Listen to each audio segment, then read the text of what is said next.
Ladies and gentlemen, welcome back to the analysis of YOLENO TV. I hope you're well from wherever you're watching this channel. I'd like to start this session by appreciating you so much for making this channel grow. If you wish to support us, just subscribe to our channel and give this video a like. OMTATA promised us that on Wednesday, that is the 13th of September 2023, was going to be that day that is going to take the government head on this finance act that was a finance bill at the time it took that case to court. If I may, first of all, jog your mind a bit. You remember last week, the Supreme Court dealt Kenyans a blow by deciding to allow the Finance Act to continue with the implementation. But OMTATA quickly responded by saying that that was not the end, that the main thing was starting on 13th of September 2023. So today, I managed to go online and I was watching the sessions, very carefully, watching the sessions which were chaired by David Majanja, and that session was at the Milimani courts. So I managed to spot Otiende Maulo, I managed to spot OMTATA, and also other leaders, or rather lawyers and activists who are representing the petitioners' side. So OMTATA exposed something which so many people didn't know. I had no clue about this. But he said that during public participation, the revenue part was kept hidden, was hidden from the public, so that I don't know why they did that, but according to OMTATA, he says that the revenue section of that Finance Act was kind of hidden from the public participants. So the main reason why that could have taken place, I don't know. But I wanted to listen into this part where OMTATA makes that allegation. Please watch this part.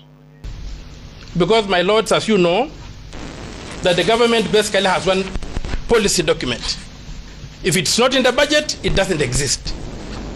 So there's no way the Senate can be a bystander in the budget making process if the objects of devolution are taken into account. But if you look at the Appropriation Act of 2023, it only has estimates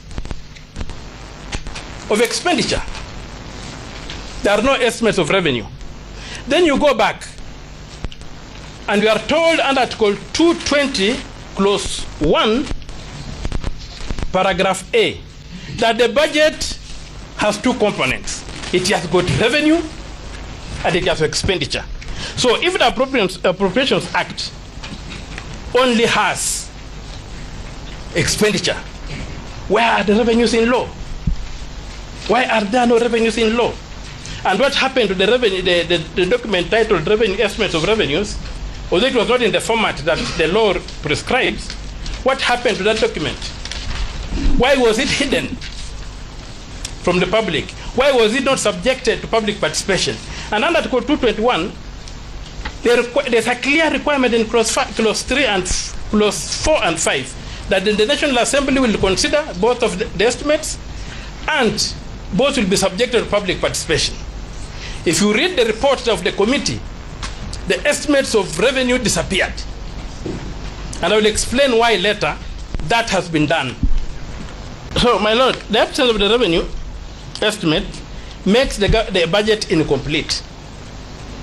It does not conform to Article 220, Clause 1, Paragraph A. And an incomplete budget is no budget. So as we speak, the national government failed and Parliament failed to enact a budget. There's no budget that's running this country. Yes. So I think you've heard it for yourself. It's always good to hear from the horse's mouth. So OMTATA has sought to make that an announcement to the judges so that the judges can actually know that the process was not duly followed. But that's a couple of points which OMTATA has raised with this, especially the taxation affects property rights.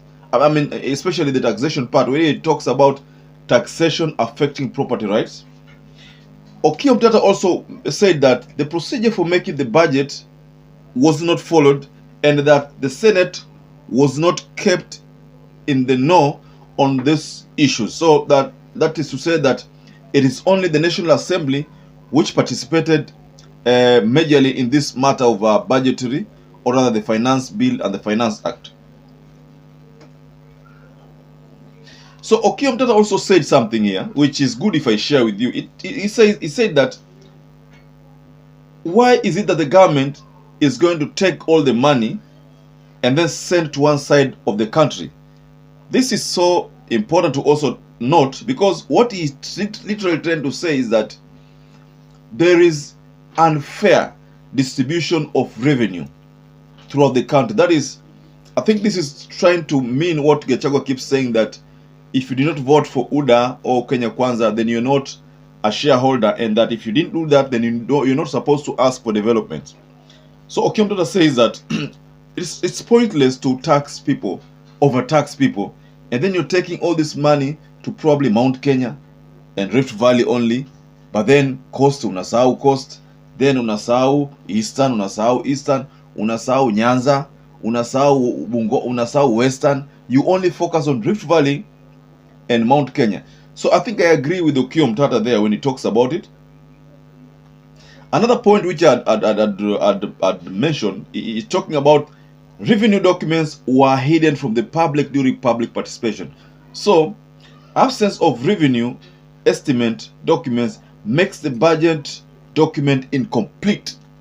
OMTATA raises concern here, saying that most of the time this document is kept kando, so the people are not privy to the contents of that document. So as a result, they just adopt something they don't know about.